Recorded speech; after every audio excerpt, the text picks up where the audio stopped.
Revitalization of historic buildings across Acadiana is a goal for most major cities in all 8 parishes. Now a new grant for the Acadiana Planning Commission is leading the charge and starting the process as they'll be assessing key buildings that have been vacant for decades. News 10's Zane Hogue has more.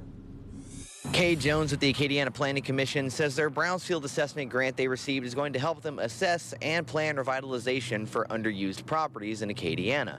One of the biggest properties they're looking at is the former Abdallah Shopping Center, right here in the heart of Opelousas. We worked with the city administration to identify sites that are identified as having a lot of reuse potential and opportunity to be something great. The grant provided by the U.S. Environmental Protection Agency helps the Planning Commission assess, clean up, and safely redevelop vacant properties like Abdallah's to ensure contamination issues don't present more challenges in the future. This is done through a multi-phase assessment process. Sort of like a visual inspection where you'll walk into a site and identify it looks like there may be some mold and mildew here, some asbestos in these tiles. Phase 2, come back with actual lab gear and take soil samples, and you take samples of the paint, and you get some actual detailed data on how bad that contamination is or is not. Once the assessment is complete, Jones says the APC will also be able to meet with city officials and residents to help plan the future of the historic buildings. What would they like to have developed, and what would they not like?